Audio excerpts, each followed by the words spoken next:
Welcome back to the Strother Communications Group Thunderdome for another Bull with Andy Carlson, Minnesota's 87 best weekly podcast, the show about everything and nothing, coming right at you one day a week. Sitting shotgun is Uncle Nick. Follow him on Twitter, Nick's son. Hey, how's it going? Going good. Thanks for having me on the show. Is it going good for you, though? Things are fine. Tell a friend, spread the word. iTunes, Stitcher, iHeartRadio as well. So Nick, I heard through the grapevine that you fell on your ass. I did not fall on my ass. I fell on my knees, and let me tell you, that hurts a lot more. Doing this crazy, if you're from the Twin Cities, and this past week there was a couple snowstorms coming here and there, and Nick hit some ice and he went down. He went down hard. Outside his work. He was limping again. Nick hurt his knees in the work parking lot, so he should sue and get some money from the company that already gives him money in the first place. You should have watched where he was walking. You should have seen that ice. It was covered with snow. I couldn't see it. Yeah. R.I.P. Chester. Rest in peace. Look at the album. It's a good song.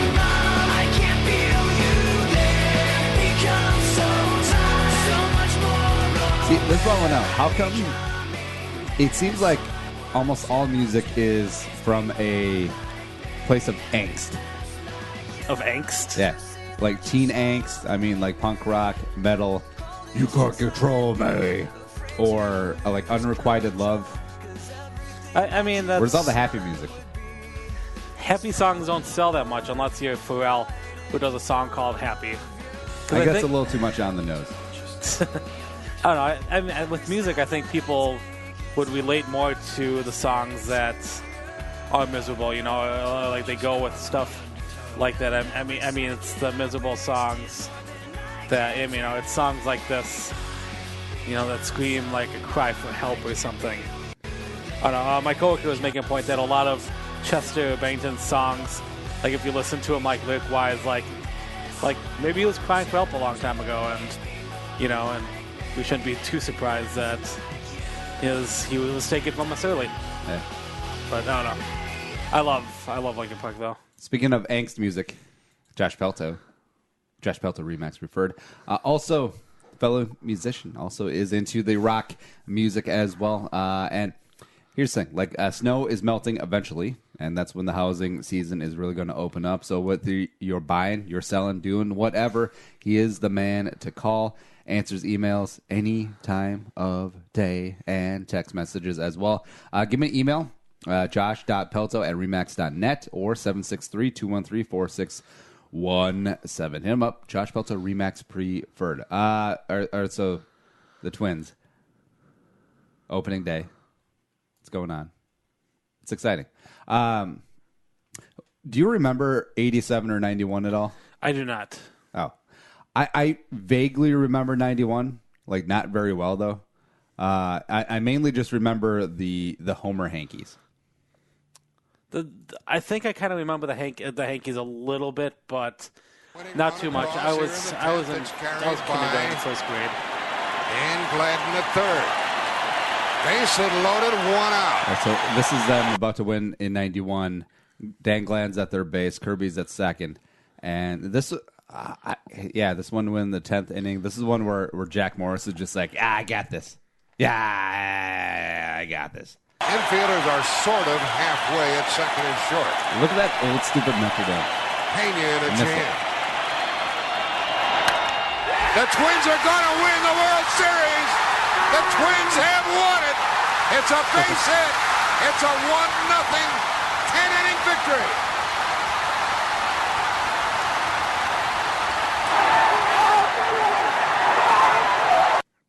Who was the coach back then? TK, Tom Kelly. Okay. Yeah. And Game 7 was only made possible by my childhood hero, Kirby Puckett. Although his legacy is still a little bit strained. Into deep left center for Mitchell. And we'll see you tomorrow night. Yeah, that's Oh my God, I forgot. Oh yeah, Yeah, that was Joe Buck's dad on the call, not the pitcher or Kirby Puckett. yeah. It's good. You said that you were gonna go to opening day. You should have went. Well, I know I should have, but work was busy. This day we're recording right now. It's just too much is going on. I got invited and had to turn it down. But I mean, I think it's a record cold. I think it's like 30s or 20s in the field right now. Playing a 3:00 game, which is really unique. Or like 3:10 starting time. Yeah, I don't think it's that weird though. I mean, I feel like most games are like 1:00 or 7:00. I do like that baseball is back in that there's a game from like 11 a.m. Central Time throughout the day, just on repeat. Not that I want to watch any of them, but I like that they're there, And, this goes until September, so there's so much. Well, not for the Twins. Oh, just the majority of games. I mean, it was 162 games, 163 games that go on. It's crazy to have that many games. Is it though? I think it is. Oh. Well, let's see. I feel like basketball having 82. I think hockey is 82 as well. I think that's more. Although 162 is a lot. It's just a lot. And I don't consider myself a diehard baseball fan, but I do like the Twins.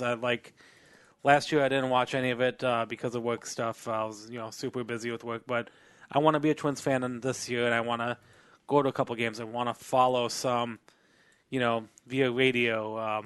Watch a game at the bars to kind of follow the Twins players. I mean, there's a lot of Twins players that I think last week we talked how many can we name and how many players. The players that we go through. There's just so many. How can you be too busy for baseball, Nick?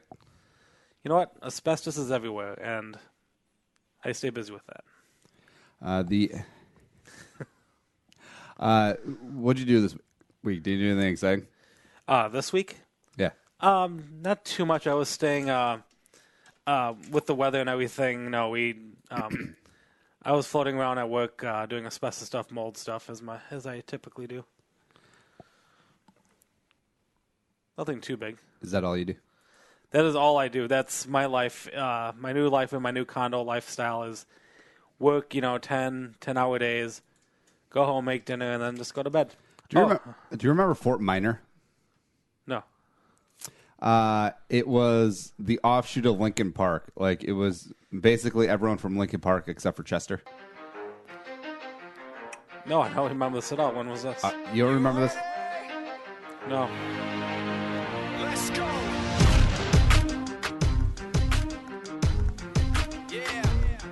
Side project of rock band Linkin Park's co-lead vocalist Mike Shinoda.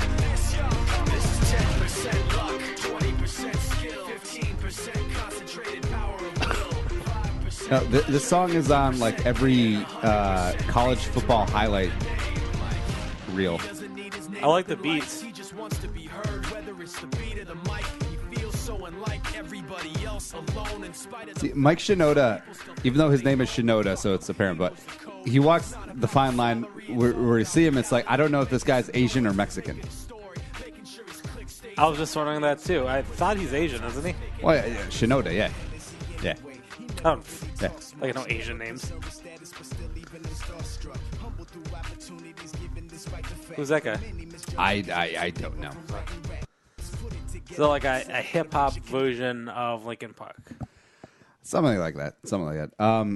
Any movies that you're looking forward to coming out, Nick? Oh yeah, of course. I think I am taking the last couple days of the month off for the Infinity Wars movies. So I'm pretty excited for that one. A movie, obviously, but it's gonna be multiple movies. I'm pretty excited for that. Did you like the first Deadpool? Yes. So this is the trailer for the second one. Well, I think this started the movement that comic book movies could be rated R. Yes. And they could still draw. Like, for studios, like, that's always the big thing. It's like, well, it's a comic book movie, so it's going to be geared towards teens, so let's try and keep it PG-13. But then this ripped it off, and then also it like opened it up for Logan, and Logan was just amazing. Just murder and F-bombs. I mean, like putting the R in front of a movie in general, I think it scares a lot of studios because there aren't a lot of big R-made movies that aren't like, the exception of certain, I think, Oscar films. But I mean, generally, it's the PG-13 movies, like the Star Wars for the most part are PG-13. Those are the PG or PG-13, and those are the big money things. I think Avatar wasn't rated R. Yeah. So, R is a very tricky thing, with the whole parental guidance stuff, I mean, teenagers trying to sneak in to see R movies, it's... I'm so lost without you. Oh, I shit my pants. Actually, that may have been me. Oh, you're living the dreams, DP. Yeah. Devil may care attitude. Strong thighs. Beautiful girlfriend. Sorry I'm late. I was rounding up all the gluten in the world and launching into space where wait. it can't not hurt. Is that the girlfriend from the first one? Yes. Ah, yeah. I just realized I didn't watch this entire movie all the way through. The first one? Yeah, because I remember I was watching it on a plane, and then it landed, and I was like, all right. It was like halfway through. It's okay. I do remember the chick, though. Kiss me like you miss me, Red. His face is still ugly, by the way. He looks like Seal. What in the fuxicle is this? My name's Cable. I'm here for the kid. Oh, wait. How come everyone just gets in a comic book movie now? Like, Josh Brolin, aren't you semi-retired, man? I don't think he was ever retired. Shoot. The kid? Move or die.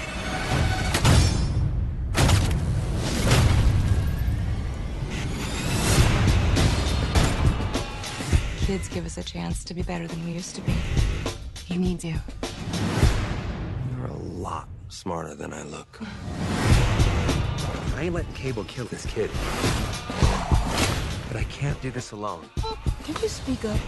It's hard to hear you with that pity dick in your mouth. We're gonna form a super duper fucking group. We need them tough, morally flexible, and young enough to carry their own franchise Terry for Crews. 10 to 12 years. We will be known as X-Force. Isn't that a little derivative? You're absolutely right. Now, let's go get our fuck on. Don't call it a comeback. I've been here for years. I'm rocking my feet with suckers and fear. Making the tears rain down like a monsoon. Listen to the bass go. Tell me they got that in slow motion. Doing the right thing is messy. But if you want to fight for what's right, sometimes you have to fight dirty. And that is why Sisterhood of the Traveling Pants is pure pornography. Oh, God, I wish I finished college. It lives up to the hype, plus. Fuck it, they probably won't even make a 3. Yeah, why would they? Stop it, too. You killed it. Very breaking the fourth wall, so to say, on itself. Yeah. Now, do you remember Deadpool's first appearance? What was the X-Men? No, Wolverine. Like It was it was like X-Men, like origins. story. X-Men Origins Wolverine or something like that. Yeah. and he looked like a douche. And that was what his character was, kind of. It was a douche. Yeah. But then, if you remember what they did with that movie was they combined it, like the story of Wade Wilson and turning him into a like Weapon X-13 or whatever, and they made it, which was a completely different actor, and they did the whole like they sewed his mouth shut, and he became like this. No, it was Ryan Reynolds. No, it wasn't. Yeah, it was. The actor was not. That final one was. I'll bet you. I will bet you $10 billion that Ryan Reynolds was Deadpool. I bet you $3. Also, Will.i.am was in that movie for some reason. He was. Yeah, so Ryan Reynolds was the Wade Wilson beforehand, but not when they got altered. Oh. I think they got a new actor for when they altered him and made him the ugly... Well, that's not what you said. That's what I said. You're changing things. No, to try and win your $3. Let's rewind this podcast. No, you're probably right. I'm sorry.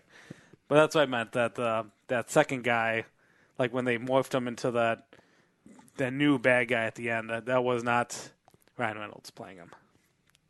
I think it was like a weird like stunt actor or something. Remember the movie Waiting? Yeah. When they're trying to turn Justin Long into a leading man? Yeah, that didn't work. And then Ryan Reynolds was like a quasi-lead character. Dane Cook was just there. Whatever happened to Dane Cook? Welcome to Thunderdome, bitch. Yeah, how come, like, Dane Cook, they're also trying to push to be, like, a leading man, too? Didn't really pan. I don't even know where he is anymore. Remember... Didn't his brother steal all his money? Yeah, he was the manager, and I think he, like, just kind of pissed it all away or something. I just didn't know how to, manage it and lost it all. It's, it should be a tell when you have someone who manages your money be like, hey, can I see the books? They're like, nope. It's very complicated, Dane. Yeah.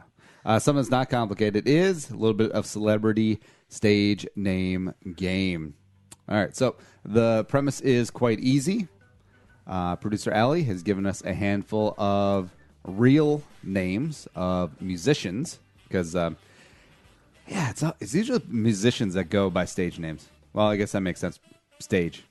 So we got 7 of them, and then Nick and I lock in a guess of who it could be, and then we just move on with our merry day. Play it along at home as well. So first up, Christopher Edwin Bro. I have no idea.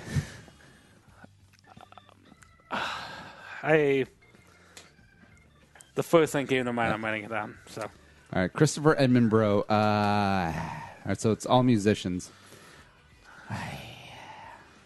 Bieber can't be a stage name, can it?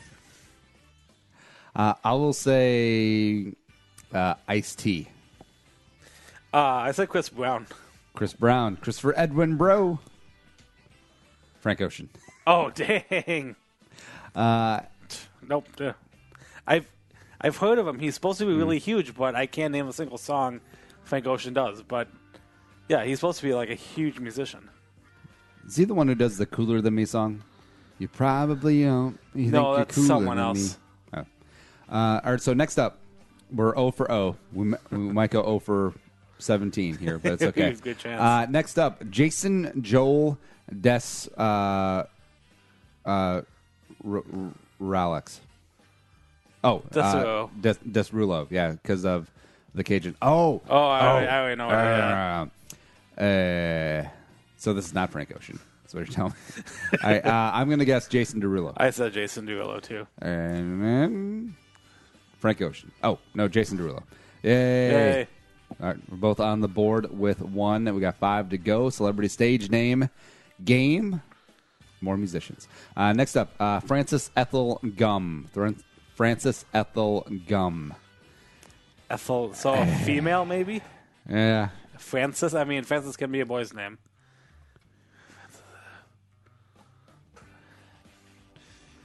I don't have anything. Give me Yeah. Let me think a few seconds here. Frances. Let's see. This should be Frank Ocean. That would make more sense. Yeah. Gum. See, usually these come with hints. Ellie thinks we're smarter than we are. All right, so I have a guess. Okay, give me 10 seconds. I mean, it's got to be a girl, right? Because Ethel's a female name. That's what I thought too for like a middle name. Yeah. This is wrong, but I got to put something. So, all right. I'm gonna say Molly Hatchet. Who? Which is a band. Don't care. I said Lady Gaga. Frances Ethel Gum. Judy Garland. Oh. Wow. Oh yeah. I guess she is a singer. Okay. Allie, this list is crazy. How do you go from Frank Ocean to Judy Garland? This list has everything. Next up, Elizabeth Grant. It'd be funny if Chris Brown is a stage name. It's probably his real name, though, isn't it? Yeah. What surprised me? All right, so Elizabeth Grant. Gosh. I'm having a hard time just even thinking of stage names. I broke it. I have a guess. All right. I'll say Madonna. I said Amy Grant. Elizabeth Grant. Show me Stretch. Amy Grant. Lana Del Rey. I don't know what that is. Maybe this game is just exceptionally difficult, even though I'm pretty sure I know one of the three remaining, which I'm pretty excited about because I think that's all it's going to take to win. Shut up, I hate you. Next up, O'Shea or Jackson, a senior, Bigarla. All right, so O'Shea Jackson Sr., so that implies that there's a junior that we know. Except maybe he has a stage name too. All right. I'll give you half a second. Okay, I wrote something down. Ice Cube. Oh, I wrote Big Boy. O'Shea Jackson Sr. Ice Cube. Yeah. Dang. I love that his kid played him in the movie. Oh, Yeah. darn it. You kind of gave me a hint, but I... Straight out of Compton. Crazy named Omar Shea Jackson. Next up, 2 to go. Celebrity stage name game musicians. Amethyst Amelia Kelly. Amethyst Amelia Kelly. Who? Wow. Amethyst. That's, All right, I'm writing something now. I'll guess Cardi B. I said Adele. Amethyst Amelia Kelly. Iggy Azalea. Oh. I don't like either of those names. It's an Australian thing.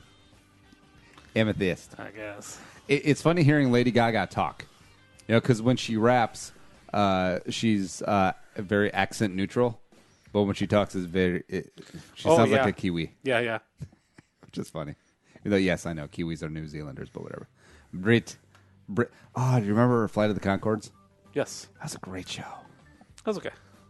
No, Nick. It felt like every episode was the same thing. Yeah, but that's the point. Last but not least, Audrey Faith Perry. I feel like this is a trap. All right. I have a 2-1 lead. So even if Nick gets this, he can't win, which is pretty much Nick's life.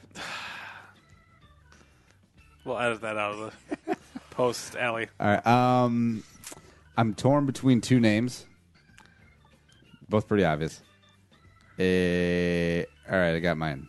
I'm gonna say it's gonna be Faith Hill or Katy Perry. So I'm gonna say I'll say Faith Hill. I said Katy Perry. Audrey Faith Perry. Faith Hill. Oh, no way. It's okay, Nick. Why would a country singer need a stage name? I feel like that's like anti-country. Or like Darius Rucker. Are you Yeah. Hootie? No, I am not Hootie. Or something like that. Nick, get the news ready to go. And then also, hey, we'll tell you about the Strother Communications Group because they measure success the way that you do. Bigger bottom line for your business. Digital marketing, web design experts to help create your next website and branding that resonates with your customers. That's right, you. Find out more. Go to scgpr.com. The Strother Communications Group. All right, Nick, let's do a little bit of the news. George Bush doesn't care about black people. I ain't got time to bleed. You can't handle the truth. The news with Uncle Nick. All right, Nick, what's going on in the world today? All right, the first story helps if you have the YouTube video out and ready, but if you notice that it is the first week of April, and one of the first things you can remember with April 1st is April Fools, and Yep. a great video came out published by, believe it or not, Burger King, introducing the chocolate Whopper. Oh, it's not real? No, I'm pretty confident it's an April Fool's joke. I I want to become enough celebrity that when I die on April Fool's, everyone's like, nah. But yeah. Yeah. I don't know. The scary thing is, it kind of seems like it could be legit. Yeah, especially with the way that, they're putting hot dogs on pizzas now. Oh, yeah. Flame grilled chocolate patty. Raspberry syrup. White chocolate rings. Candied blood oranges. Actually sounds good. Milk chocolate leaves. Vanilla frosting.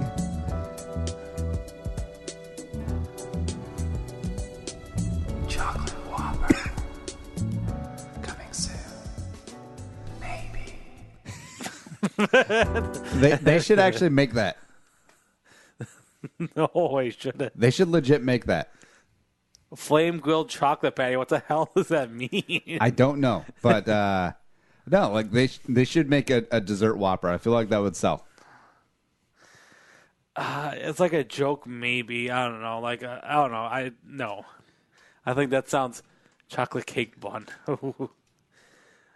like nowadays, fast food places have the calorie count. I can't even imagine what the calories would be, the sugar content of this chocolate Whopper. I mean, I hope someone actually does try making this, because obviously the videos when you search, I think there's a lot of people who tried doing this homemade, and I don't know if you take it to some food agency to like get it tested for calorie and sugar content, I'm sure it would break scales. Ooh. Nick, it's weird that me, the guy who doesn't even like dessert or chocolate, is the one that's advocating for this, and you're like, and no. The glutton guy's like, no, he knows when to quit. Nick does know when to quit, and it's this thing.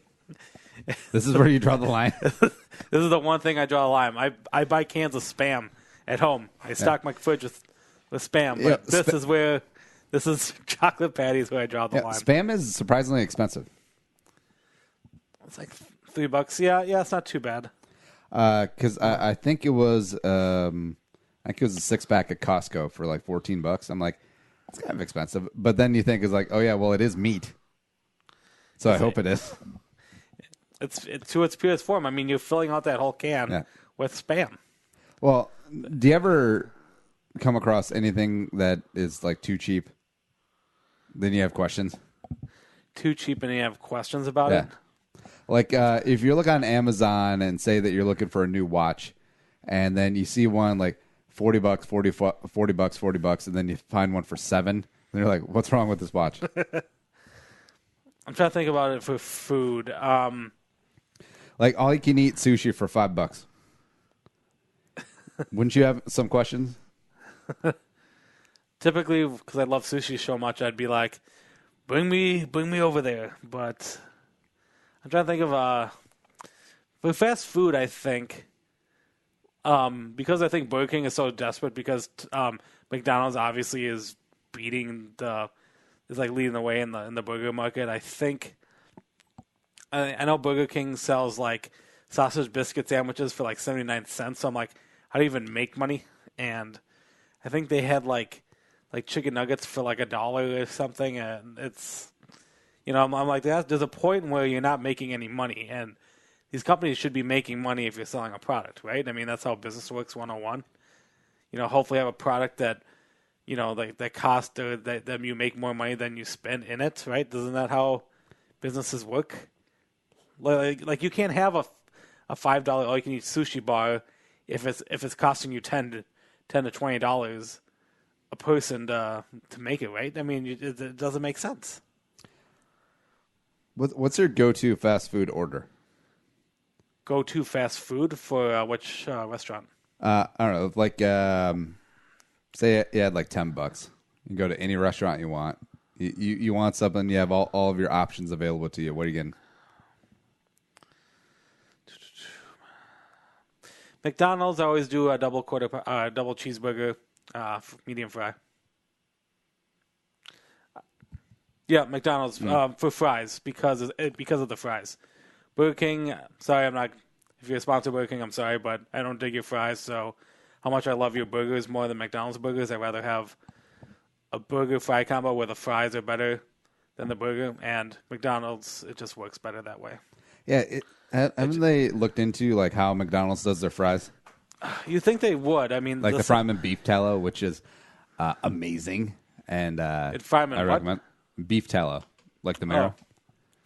Oh, I had no idea. I thought it had something to do with like how they. I thought they like pre-soak them or something. Or Yeah, you have to like pre-soak them, and then you par fry them, and then you do like that whole thing.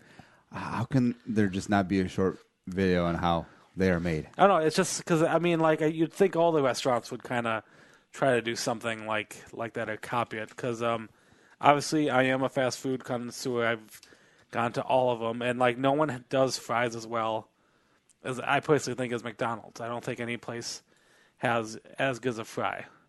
We're at the end of the freezer tunnel. Now, I know what you're thinking. These look like potatoes, but are they really potatoes? Let's go check out the rest of the process. All right. Oh, is that what's his name from? So this whole thing that's what is the Mythbusters freezer guy. tunnel. Is it? Yes, it's about 50 yards in length. So the fries go in unfrozen. They come out frozen. What about me? What if I went in one? Wait, yeah, isn't he the guy who just like shilled out for McDonald's? I think so. Yeah, didn't John Oliver do a segment on that? It's like, this tastes like food. Oh yeah. I miss Unwrapped. Remember that? Mark Summers was the narrator. Oh yeah. Mark Summers is great. Double Dare. At McDonald's restaurants, customers love our fries. It starts on the farm. McDonald's uses about 3.5 billion pounds. That seems like a lot. French fries a year. That's global. Once they're washed, this high-pressure steam machine peels off the skins. Workers hand-cut any imperfections off the naked potatoes. These long tubes act like potato cannons with a grid of razor-sharp knives inside. They will shoot forward through a grid of knives at about 75 miles per hour. I don't know who came up with that, but and that's awesome. how we get that classic McDonald's French fry shoestring. The newly minted shoestrings flood out onto conveyor belts. To make sure every single fry is perfect, McDonald's employs some seriously high technology in this next step. Optical scanners look at each and every potato strip, searching for blemishes. The machine automatically snags any fry with a fault. The cooking process does the rest. These 100-foot-long blanchers soak the potato strips in steaming hot water for about 15 minutes to give these fries the texture you expect. To get the addictively crispy exterior takes a two-step process. This machine dries the blanched potatoes before they dive into the fryers. In these vats of vegetable oil, bubbling at almost 400 degrees Fahrenheit, the fries earn their name. By both doing a quick fry here at the plant and the fry at the McDonald's restaurant, the combination of those two allows us to get that nice, crisp exterior shell on that French fry. It's now out of the frying pan and into the freeze tunnel. The short trip through drops the temperature to 10 degrees Fahrenheit. This plant alone supplies fries to McDonald's restaurants in more than 20 countries, where they fry them up one more time. It's beautiful. Yeah, we'll say the fries are good. It's like the sausage burritos, like from the breakfast menu. That's also available 24 hours now. Oh yeah. Yeah, shut up. Those are good. That's all. All right, what's next? All right, some kind of breaking news. Some news that's been kind of on and off for years, but exciting because I think both of them sound excited about it. Was the idea of Bill and Ted's Excellent Adventures movie number 3? Keanu Reeves and Alexander Winter, who played Bill and Ted from the great classic movie from the early 80s, early 90s. Have you ever seen those movies? Maybe as a kid. I don't know. They were part of my childhood, and I loved them. A young comedian, George Carlin, was in it, and it was a fantastic, crazy concept movie of time traveling. Now, a motion picture so grand, trailer. So magnificent, and so vast, it spans 7,000 years. No way! Yes way! But it starts with Bill. I'm Bill S. Preston! Who was Joan of Arc? And Ted. Noah's wife? We're in danger of flunking most heinously tomorrow. A force from the future, Can we go anywhere we want at any time? You can do anything you want. is putting history at their fingertips. Let's reach out and touch But someone. who would have known that one of these guys would go on to be a cornerstone of some of the largest movie franchises out there, and the other one looks like the kid from the Dell commercials. Dude, you're getting Dell. Whoa. They're traveling through time. How's it going, Royal Ugly Dudes? Put them in the Iron Maiden. Excellent! Execute them. Bogus. Iron Maiden. Spectre, stay au l'air. And they're making a big impression. Historical babes. Now they're home Everybody get together, remember who your buddy is. to trash the 20th century. We got a live one here. Keanu Reeves, Alex Winter, Napoleon, We're from history. Billy the Kid, Socrates. Joan of Arc, Joan of Arc played Sigmund by Freud. Go-Go Tell me about Joan of Arc. Girl. You a musician? Beethoven, Genghis Khan! Abraham Lincoln, Party on, dudes! Socrates, George Carlin, We're history. If you guys are really us, what number are we thinking of? 69, dudes! Bill and Ted's Excellent! Excellent! Excellent Adventure. Party on, dude. You recognize that guy at the end, which I didn't realize. It's a saxophone player from Bruce Springsteen's band. Oh, it's Clarence? Yeah. Oh, R.I.P. Yeah. So Bill and Ted had a number of stars. Actually, it's quite amazing. But obviously, Keanu Reeves, who went on to become like the Matrix and everything. I was talking about John Wick. Oh. Yeah. Oh, and John Wick too, of course. Alexander Winter has had less of a career in front of the screen. He's been a lot of behind the screen, so don't feel too bad for him. But throughout 2000s, there's been talk about making a sequel movie, making a part 3, and but this year, What was part 2? Part 2 was there was an evil guy from the future who wanted to go back in time and kill Bill and Ted, in which they did, and then Bill and Ted, as ghosts, had to befriend the Grim Reaper, and with the Grim Reaper's help, come back to life and stop these evil robot twin Bill and Ted's take over or something. That sounds great.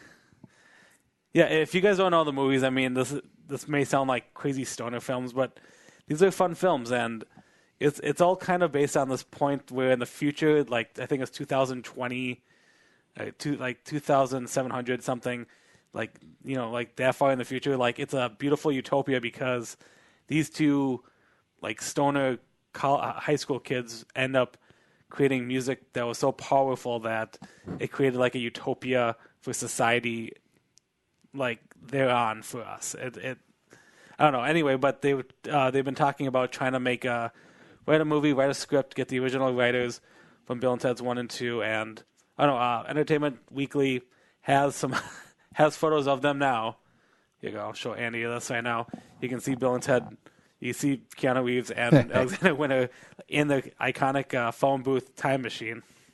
And he looks like John Wick. So I don't know. I think it'd be kind of cool if it does happen, but everything's always in pre-op, pre-production. Nightmare. You got to get to directors. You got to find someone who's going to fund the films and whatnot. So I don't know. I think it'd be a fun thing. I think it was exciting news that happened this week. All right. What's next? All right. More serious news. Talking about a case that happened a few years ago on the news. Ethan Couch, if you remember. Oh, yeah. Who he was. The affluenza kid. Yeah. Drunk driver who has killed 4 people and injured 2 others. Back in, I think it was 2013. Yeah.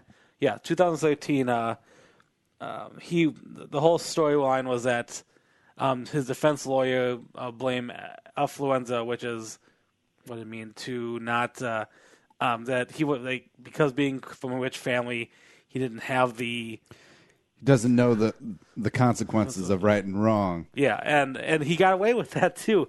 Except I think he broke probation and he did end up getting 2 years 2 years in jail, and which is like, oh yeah, you finally get some jail, it's great and all, but he got probation and then he broke it by some pictures of him playing beer pong, and then him and his mom fled to Mexico. Yep.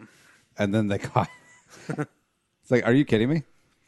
Yeah. So he only gets 2 years in jail, and this news story is that he's now released. So I don't know. I think this is kind of where I started kind of giving up on society and how the world works, and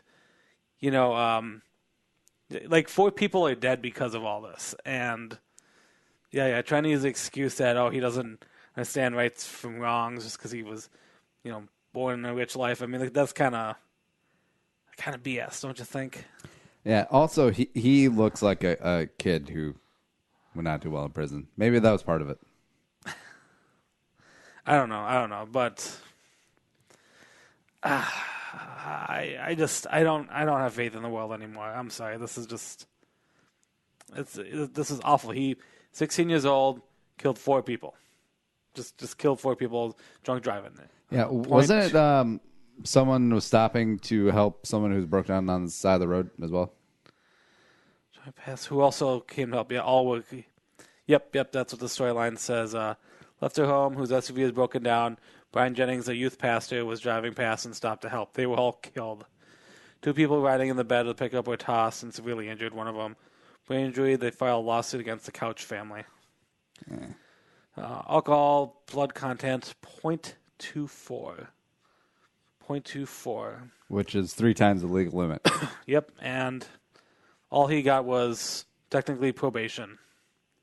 And he freaking broke it. Like, he did not learn jack crap for him. And I think this shows that it's kind of a broken system. Yeah. Something's not broken. End of the news. The news with Uncle Nick. From the entire Channel 4 News team, I'm Veronica Corningstone. And I'm Ron Burgundy. Go yourself, San Diego. Nick, do anything fun this weekend? Might be going into work for a little bit. Hang out with some friends, usual. And then we see Joe Coy. Yeah, see him next week. Woo! Yeah. We talk about it more. Filipino, represent. Philippines. That's what I am. How many of your Filipino relatives are nurses? There's at least 2, I believe. 2 or 3, I think. There's a couple. My family particularly doesn't have that many, but I think my cousins, at least all work at hospitals at some point doing something. Show's available on iTunes, Stitcher, iHeartRadio. And plus, if you enjoy the show, tell a friend, spread the word, add to the Jerome Homie Army. Big thanks to producer Allie for making us not sound so stupid today. But for Nick, I'm Andy, and outside our bye-bye. Talk to you next week.